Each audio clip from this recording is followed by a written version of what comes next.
इस दास के ऊपर दया बख्शी है, वो दिव्य दृष्टि दे दी इस ज्ञान को समझने की और इनके अज्ञान की परख करने की, और वो आपको आसानी से करवा देगा। दास 2 मिनट में समझ जाओगे वास्तविकता क्या है। सतलोक के अंदर ऐसी ही सृष्टि है, ऐसे ही मनुष्य, वह पशु पक्षी नहीं है, ये कीड़े मकोड़े नहीं है, वहाँ सदाबहार वृक्ष है और सदाबहार वहाँ के काजू किस्मत सेब संतरे और फल फूल फ्रूट सारे सदाबहार हैं। वहाँ जाने के बाद प्राणी ना वृद्ध होता ना उसकी मृत्यु होती। ये जितने भी हैं, विशेषकर राधा स्वामी पंथ, जय गुरुदेव पंथ, ये सच्चा सौदा सिरसा वाले और जगमाल वाली वाले और ये ठाकुर जी वाले, एक दनौद भिवानी वाले, ये सारे नरे बबुल के पेड़ उग गए। अपने आत्माओं ये बताते हैं कि सतलोक में परमात्मा निराकार है, और इन्हें ना सतलोक का पता। सतलोक क्या है? कहते वही सतलोक, वही सतनाम, वही सारनाम, वही सार शब्द और वही सतपुरुष, वो सतलोक ही है। वो निराकार है, चेतन प्रकाश है। और इन सभी कबीर पंथियों का और सभी इन राधा स्वामी से निकली हुई उनकी ब्रांचों का, जैसे सच्चा सौदा सिरसा और जगमाल वाली और ये ठाकुर जी जय गुरुदेव जी वाले, इनका मानना है कि मोक्ष प्राप्त प्राणी सतलोक के अंदर उस परमात्मा के प्रकाश में ऐसे मिल जाती है, वो आत्मा जैसे बूंद समंदर में। और एक है ब्रांजड़ी गांव जम्मू के अंदर, एक नया संत मिला जिसका नाम है मधु परमहंस, और वो भी कबीर पंथी कहलाता है। और सतलोक को कैसे डिफाइन करता है? सृष्टि रचना सुनाते समय उसने क्या बताया है कि पहले परमात्मा गुप्त थे, फिर उन्होंने एक शब्द उच्चारण किया, उससे एक अद्भुत प्रकाश बन गया। उस प्रकाश के अंदर फिर परमात्मा अमर पुरुष समा गया, वो अमरलोक हो गया। फिर वो अमरलोक बन गया, यानी वो परम पुरुष भी, अमर पुरुष भी, अमरलोक फिर एक हो गया, वो प्रकाश पुंज। और फिर कहते हैं उस प्रकाश ने परमात्मा को ऐसे छटक दिया, अपने आप को ऐसे छटक दिया, उसमें से बूंद सी बन गई, ऊपर जानते फिर उल्टी आ गई। जैसे जल की बूंद ऊपर को फेंकी जाए, जल में आकर मिल जाती है, पर वो मिली नहीं, वो कण कण से बन गए, बिंदु से बनकर जीव बन गए, घूमने लग गए उस प्रकाश में। वहां जाकर उसके हिसाब से मोक्ष प्राप्त प्राणी वो हंस बनकर जाते हैं, और वो डॉट बिंदु बनकर ऐसे घूमते हैं जैसे मछली जल में उस प्रकाश में भटकती है। ये कहता है कि मेरे पास जो वस्तु है ब्रह्मांड में नहीं। अब उसका सारा जाड़ा लेकर और गांठ बांध दी उसकी, अब दिखा देंगे वो कैसा क्या है उसके पास वस्तु। तो अपने आत्मा परमात्मा ने दया बख्शी है अपने ऊपर, इस दास के ऊपर दया बख्शी है, वो दिव्य दृष्टि दे दी इस ज्ञान को समझने की और इनके अज्ञान की परख करने की, और वो आपको आसानी से करवा देगा। दास 2 मिनट में समझ जाओगे वास्तविकता क्या है। एक तो इसका विधान है श्री मधु परमहंस रांजड़ी वाले का, जम्मू वाले का। एक तो ये हो गया कि अमर पुरुष और अमरलोक वो एक बन गया, वो चेतन प्रकाश हो गया। और फिर ने कहा सार नाम भी, आदि नाम भी, और सार शब्द भी, विधेय शब्द भी, वो अमर पुरुष ही है। अमर पुरुष वो बने गया अमरलोक, यानी वो सारा कुछ हो चेतन प्रकाश को, ये अमरलोक भी, सार शब्द भी, सार नाम भी, विधेय नाम भी, आदि नाम वही, सतनाम भी वही, अमरलोक भी वही, सतपुरुष भी, अमर पुरुष भी वही, और सार नाम भी वही। आ गया वहीं जहां से शुरू हुए थे। ए भगवान, ये बोली आत्माओं को क्या पता भी महात्मा जी पहुंचे होंगे, सतलोक देख कर आएंगे। खक देखा उन्हें सतलोक के अंदर ऐसी ही सृष्टि है, ऐसे ही मनुष्य, वह पशु पक्षी नहीं है, ये कीड़े मकोड़े नहीं है जो वहाँ सदाबहार वृक्ष हैं और सदाबहार वहाँ के काजू किस्मत सेब संतरे और फल फूल फ्रूट सारे सदाबहार हैं। वहां जाने के बाद प्राणी ना वृद्ध होता ना उसकी मृत्यु होती। अपने आत्मा यदि हमने वहां जाकर के नए धक्के खाने हैं, डोट बनकर घूमना, क्या आनंद होया? वो खाक आनंद है। मोक्ष का अर्थ होता है वो जिसके ऊपर जैसे कोई बंधन में ना हो। हम यहाँ कर्मों के बंधन से बंधे हुए हैं, वहां कर्म नहीं है। निष्कर्म में मोक्ष प्राप्त होता है, बिना किए प्राप्त होती हैं सब सुविधाएं, उसको निष्कर्म में मुक्ति मानते हैं।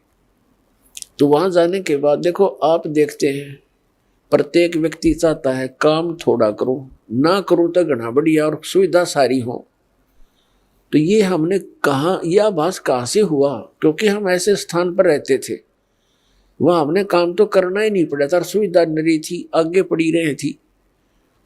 फिर दूसरा कोई बूढ़ा होना नहीं चाहता, वृद्ध अवस्था को कति पसंद नहीं करते, यानी 80 साल तक भी बाल काले करते रहे हैं और दांत कृत्रिम चढ़वाए ले हैं, और कुछ थोड़ी बहुत सेहत बूढ़ा सा ना दिखो हैं, और फिर मृत्यु कोई नहीं चाहता। और दोनों कंपलसरी, ये तो यहाँ का यूनिवर्सल ट्रूथ है, हार्ड एंड फास्ट रूल है तो इसका कि वृद्ध भी होगा और मृत्यु भी होगी, और हम दोनों पसंद नहीं करते, दोनों कंपलसरी होंगी यहाँ पर। इसी प्रकार कोई काम करना नहीं चाहता, हम उच्च शिक्षा किस लिए प्राप्त करते हैं कि हम कुर्सी पर बैठे दफ्तर के नीचे नौकर हों, घंटी बजाएं, पानी पिलाओ, चाय लाओ, हैं, काम कुछ नहीं करना पड़े, तनख्वाह मिला गणी ठाठ से रहे। तो ये हमारी प्रवृत्ति जो यहाँ हम एक नकल कर रहे हैं, एक लकीर पीट रहे हैं सतलोक के उस सुख को भूल कर, उसको छोड़कर, और वो वही प्राप्त हो सकती है। बबूल के पेड़ पर यदि कोई आम खोज रहा है, बबूल के वन में, और वहां कोई आम ढूंढ रहा है, उस जैसा मूर्ख नहीं। तो हम इस बबूल के वन में, इस काल के लोक में, और वो सुख खोज रहे हैं सतलोक वाले। यहाँ के स्वर्ग महास्वर्ग में भी वो सुख नहीं है। तो वो बातें परमात्मा ने हमें याद दिलाई हैं। तो प्रसंग चल रहा है कि सतलोक के अंदर आपको मनुष्य शरीर मिलेगा। वहां 3 पोर्शन है सतलोक के। जैसे अपनी कैपिटल है, राजधानी है दिल्ली, और दिल्ली एक स्टेट भी है। तो दिल्ली का जो बाह्य दिल्ली है, ग्रामीण क्षेत्र है जो, वो तो समझो बाहर की दिल्ली। फिर बीच का बाजार आ गया, और फिर प्रधानमंत्री यानी अपना सेक्रेटरीट जो राजधानी स्थल है। ऐसे ही वहां का विभाजन है। तो बाह्य जो क्षेत्र है कति बाहर के साइड का सतलोक का, उसमें बाग बगीचे, फल, झरने, नदियां बह रही है। उसके नेक्स्ट जो सेकंड पोर्शन है, उसके अंदर पूरे आपके बहुत सुंदर सुंदर महल बने हुए हैं जो खाली पड़े हैं, जहां से आप आए हो छोड़कर। एक एक परिवार का पूरा द्वीप है। जैसे आप किसी भी अधिकारी, कर्मचारी या पैसे वाले सेठ के मकान को देखोगे, वो क्या बनाता है, बड़ी कोठी हो, एक अच्छा आगे आंगन हो, लान जिसे बोलते हैं, और उसके अंदर फल फ्रूटों के पौधे पाधे लगे हों, बगीची बनी हो, झरना लगा रखा हो, तालाब हो। इस तरह की हम सुविधा खोजते हैं।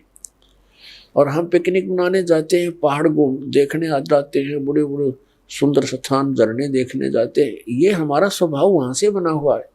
और यहाँ तो हम जाते हैं, वहां जेब कटवा कर आ जाते हैं, 10,000 रुपये ले गए कुल्लू और मनाली मई जून जुलाई में, और अपने पैसे खर्चो, वह कुछ दिनों के लिए इधर उधर सैर सपट्टे करो और पैसे बर्बाद करके वापस आ जाओ। यहाँ का तो ये सुख है। और सतलोक में जाने के बाद वो कभी अभाव नहीं, कोई खर्च नहीं और किसी किस्म का कोई वहाँ दुख नहीं। तो अब हम कोई मरना नहीं चाहते और ये परिवार बना रहो, हम मरा नाम न कति जरूरत नहीं, चाहे दुखी और भी हो जावा, हम यहाँ से नहीं जा सकते, जरूरत ही नहीं हमने जाने की फिर। लेकिन यह मृत्यु खतरनाक हमारे लिए और वृद्ध अवस्था, और ये सारा वहां होगा और वहां फिर दुख नहीं, कोई काम नहीं, अपना बहुत ही सुविधा है आपको। वहां भी आपको परमात्मा की याद बनी रहती है, परमात्मा की जो सिमरन वहां भी आपने करना होता है। उस सिमरन का इतना आनंद आता है, कई व्यक्ति सोचते हैं फिर वहां करें क्या, वहां परमात्मा की याद, वहाँ बहुत सब सुविधाएं हैं जो या वर्णन नहीं कर सकते। वहाँ आपको पता भी नहीं चलता कितना समय बीत जाता है और आप सदा सुखी रहते हो। कोई राग द्वेष नहीं, कोई ऐसी चीज का अभाव नहीं जिससे राग द्वेष बने, कोई ऊंचा बड़ा नहीं, छोटा बड़ा नहीं, वहाँ पर सबको एक जैसी सुविधा। तो ये सतलोक के अंदर सभी सुविधाएं हैं और वहाँ पूर्ण मोक्ष है वो प्राणी, कोई प्रतिबंध नहीं। क्योंकि जितने भी यहाँ कानून बनाए जाते हैं निकम्मे आदमियों के लिए बनते हैं। जो नागरिक अच्छे होते हैं वो तो वैसे अपना सद्भावना से रहते हैं, वो कोई अपराध करते नहीं। तो वहाँ सभी नागरिक सही हैं, उनका कोई द्वेष नहीं, राग नहीं, क्योंकि यहाँ से वही प्राणी जाएगा जिसका नेचर सुधर जाएगा और भक्ति धन हो जाएगा। तो यहाँ आपका व्यवहार और स्वभाव सुधारने के लिए प्रैक्टिकल कराया जाता है। तो आप यहाँ आते हो सत्संग में, आप यहाँ आकर के एक तो ज्ञान सुनते हो, ज्ञान सुनो, फिर ज्ञान के ऊपर उसके अमल करो कि जो वचन कहे जाते हैं ये किसी डूम बाट के गीत नहीं, ये परमात्मा का दिया हुआ मार्ग है, परमात्मा के दिए हुए वचन है, ज्ञान है। और आप यहाँ आए किस उद्देश्य से हो इतनी दूर, आप ज्ञान सुन के उस पर प्रैक्टिकल करें, उसको अंजाम में लाए, उसके ऊपर उस गाइडलाइन पर चलें। अब जैसे यहाँ आते हो आप, यहीं से अपने आप को सुधारना शुरू करो। जैसे सभ्य लोग होते हैं, बस में बैठे हैं और कोई देखा, कोई वृद्ध है, उसको कहते हैं अपने साथ एडजस्ट कर लेते हैं, आओ आप बैठ जाओ। और कुछ ऐसे नेक होते हैं अपनी सीट छोड़ देते हैं, आओ जी आप बैठ जाओ। तो पुछले पुण्य कर्मी प्राणी है वो, ऐसे स्वभाव जिनका बना हुआ। अरे किन्हों का क्यों खड़ा रहे, तो वो कैसा व्यक्ति है। तो ऐसे ही आपने ये एडजस्टमेंट, ये प्रैक्टिकल यहाँ करना है। किसी चीज की कोई अभाव हो भी जाए तो उसमें ज्यादा व्याकुल नहीं हो, अपने आप को एडजस्ट करना सीखे, एक दूसरे को अपने साथ सेट करके अपना टाइम ऐसा बढ़िया बिताओ। 3-4 दिन यहाँ रहो इतने।